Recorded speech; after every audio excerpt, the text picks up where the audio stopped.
Hello friends, అందరికీ నమస్కారం. మనం ఈరోజు నిర్మల్లోని ప్రపంచ ప్రసిద్ధిగాంచిన నిర్మల్ కొయ్య బొమ్మలు మరియు నిర్మల్ పెయింటింగ్స్ గురించి తెలుసుకుందాం. నిర్మల్ పెయింటింగ్స్ కేంద్రాన్ని విజిట్ చేసి మనం వాళ్ళు ఎలా తయారు చేస్తారో చూద్దాం.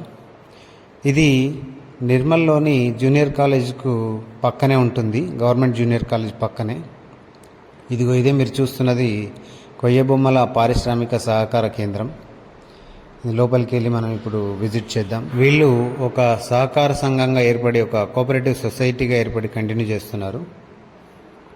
కృష్ణ నష్టో మోహ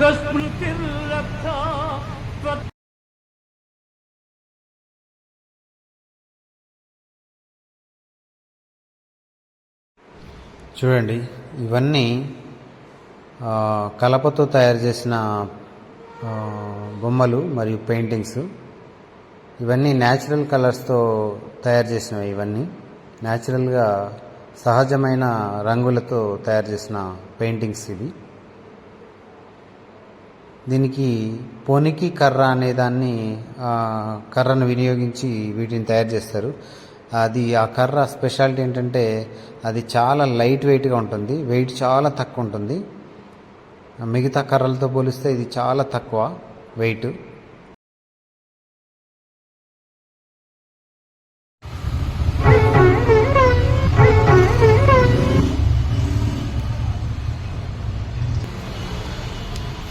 పళ్ళు చూడండి ఎంత న్యాచురల్గా ఉన్నాయో, యాపిల్ పండు. ఇక్కడ పళ్ళు, కూరగాయలు, పశువులు, పక్షులు, అన్ని రకాల జంతువులు, అలాగే దేవీ దేవత విగ్రహాలు, దేవీ దేవత పెయింటింగ్స్, అన్ని రకాలు పిల్లలు ఆడుకునే వస్తువులు, అన్ని రకాల వస్తువుల్ని వీళ్ళు బొమ్మల రూపంలో తయారు చేస్తారు. మనకు చూడడానికి అందంగా తయారు చేసి ఇస్తారు. అలాగే ఇక్కడ పాలజ్ గణపతి, మహారాష్ట్రలోని పాలజ్ గణపతి ఎంత ఫేమస్ అందరికీ తెలుసు. ఆ పాలజ్ గణపతిలోని పాలజ్ గ్రామంలో ప్రతిష్ఠించిన వినాయక విగ్రహం వీళ్ళు తయారు చేసిందే, కర్రతో వీళ్ళు తయారు చేసి ఇచ్చిందే. అది ఇప్పుడు ఎంత ఫేమస్ అందరికీ తెలుసు. వినాయక చవితి వచ్చిందంటే పాలజ్ గణపతికి ఎంతమంది దర్శించుకుంటారో అందరికీ తెలిసిన విషయమే. ఇది చూడండి, ఇంత బ్యూటిఫుల్ పెయింటింగ్స్ ఇవన్నీ. ఈ పెయింటింగ్ కానీ, ఈ కొయ్య బొమ్మ కానీ ఇంట్లో ఉందంటే ఆ ఇంటికే కళ వచ్చేస్తుంది ఆటోమేటిక్గా. అంత ఆకర్షణీయంగా మారిపోతుంది ఇల్లు, ఈ పెయింటింగ్ కానీ, ఈ కొయ్య బొమ్మ కానీ ఉంటే.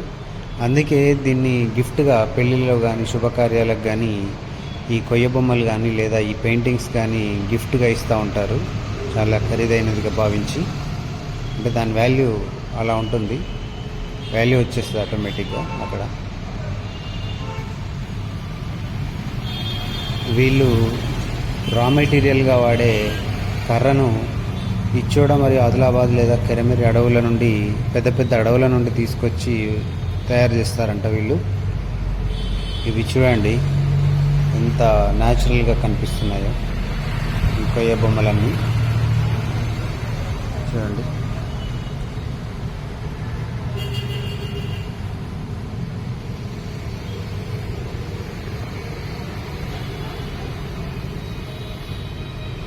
ఇక్కడే వీళ్ళు తయారు చేయడం ఇక్కడే తయారు చేస్తారు, వెనక భాగంలో. చూద్దాం వాళ్ళు ఎలా తయారు చేస్తారో. వాళ్ళు వాడే కర్ర చూడండి ఎలా తయారు చేస్తున్నారో. ఇవన్నీ ఒక్కసారిగా తయారు చేసి పెట్టుకొని వాటికి మళ్ళీ ఆ తర్వాత ఫినిషింగ్ ఇస్తారు. ఫినిషింగ్ ఇచ్చిన తర్వాత లాస్ట్కు పెయింటింగ్ వేస్తారు. చూడండి, ఇవన్నీ తయారు చేస్తున్న బొమ్మలు. వీళ్ళు కర్రను కోస్తున్నప్పుడు కానీ లేదా దంత్రం పడుతున్నప్పుడు కానీ రాలిన పౌడర్ను, ఆ కర్ర పౌడర్ను వేస్ట్ చేయకుండా ఆ కర్ర పౌడర్లో న్యాచురల్గా తయారు చేసిన జిగురు లాంటి పదార్థాన్ని, లప్పంలో తయారైన జిగురు లాంటి పదార్థాన్ని ఫినిషింగ్కు వాడుతూ ఉంటారు. ఈ కర్ర ముక్కలు తుక్కు అనుకునేరు. ఇవి ఈ బొమ్మలు అన్నమాట, చిన్న చిన్న బొమ్మలు, పక్షి బొమ్మలు ఇవన్నీ ఇక్కడ కనిపిస్తున్నాయి. వాటికి ఫినిషింగ్ వస్తే పక్షి బొమ్మలు తయారవుతాయి. వీళ్ళు వాడే కర్ర పేరు పొనికి కర్ర అంటారు. ఈ పొనికి కర్ర పెద్ద పెద్ద అడవుల్లో దొరుకుతుంది. ఈ కొయ్య బొమ్మలు కానీ ఈ పెయింటింగ్స్ కానీ 15 నుండి 20-25 ఏళ్ల వరకు మన్నికనిస్తాయి. ఒక్కసారి తీసుకుంటే 20 ఏళ్ల వరకు దీని లైఫ్ టైం ఉంటుంది. ఇదిగో ఇవన్నీ కొంగ బొమ్మలు. ఇవన్నీ కొంగ బొమ్మలే చూడండి.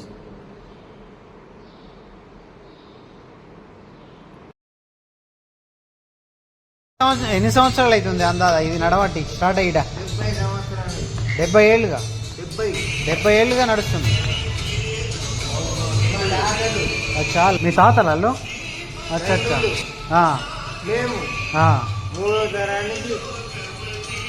మూడో తరం నడుస్తుంది ఇప్పుడు. అయితే స్టార్ట్ చేసింది వీళ్ళు చింతాంబలి.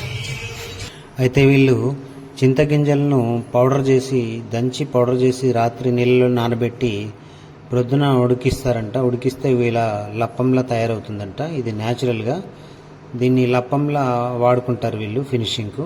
ఇదిగో ఇక్కడ ఇది లప్పంలా పూసారు చూడండి. అది టోటల్గా అన్ని సహజమైన పద్ధతుల్లోనే తయారు చేస్తారు ఇవి. ఈ లప్పం చింతగింజలతో తయారు చేస్తారు కాబట్టి దీనికి చింతాంబలి అని పేరు పెట్టారు వీళ్ళు.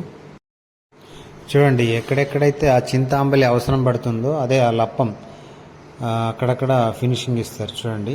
ఆకారం రావడానికి, ఆ డిజైన్ రావడానికి ఈ లప్పాన్ని వాడతారు, చింతాంబలి అనే లప్పాన్ని. ఇక ఇక్కడ మరో రూమ్లో వీళ్ళు ఫినిషింగ్ ఇచ్చి ఫినిషింగ్ దశలో ఉన్నారు, పెయింటింగ్ చేస్తూ.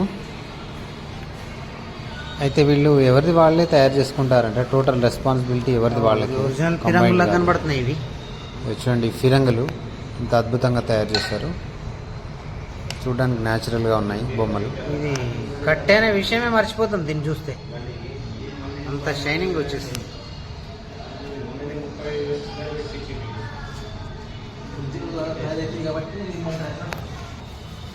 ఇక మీరు ఓన్లీ పెయింటింగ్ వర్క్ అంతానా? ఓలాదాలే చేసుకుంటారా?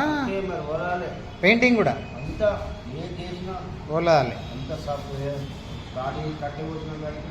అయితేనే వాళ్ళ జిమ్మేదారు వాళ్ళకు ఉంటుంది కదా, లేకపోతే పెయింట్ అయినది ప్రాబ్లం అంటుంది.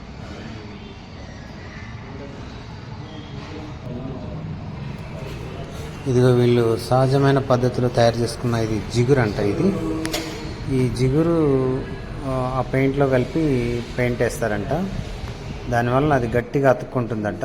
లైఫ్ టైం చాలా 20 ఏళ్ళ వరకు మన్నికనిచ్చేలా ఉంటుందంట. ఇవన్నీ రాసినట్టు మన తొండాలంటే పెట్టాలా, చెవులు పెట్టాలా, నప్పం పెట్టాలా, పంజాలు పెట్టాలా, మస్తు పని ఉంటుంది. పని ఉంటుంది. ఎక్కడి నుంచి చేస్తారు ఈ కట్టె అంతా?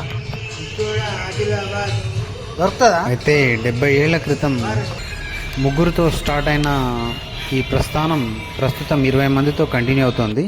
అయితే ఈ ముగ్గురు ఎవరంటే వీళ్ళ తాతలు, ఇప్పుడు పనిచేస్తున్న వాళ్ళ తాతలు ముగ్గురు.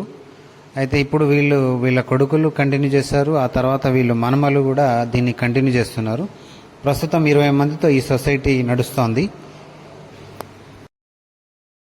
అయితే వీళ్ళు ఎవరైనా అమ్మవారి విగ్రహం కావాలనుకున్న వాళ్ళు, తయారు చేయించుకోవాలనుకునే వాళ్ళు గుళ్ళో ప్రతిష్ఠించడానికి ఇక్కడే చేయిస్తారు. ఇక్కడ పాలజ్ గ్రామంలో, మహారాష్ట్ర బార్డర్లోని పాలజ్ గ్రామంలో తయారు చేసిన వినాయకుని విగ్రహం చాలా ఫేమస్ అయింది. చాలా ఆంధ్రప్రదేశ్ మరియు తెలుగు రాష్ట్రాల్లోని ప్రజలు మరియు మహారాష్ట్రలోని ప్రజలు మొత్తం ఆ పాలజ్ వినాయకుడిని దర్శించుకుంటారు ప్రతి వినాయక చవితిలో. అంతటి ప్రాశస్త్యం పొందింది ఆ వినాయక విగ్రహం. ఇది వీళ్ళు తయారు చేసిందే.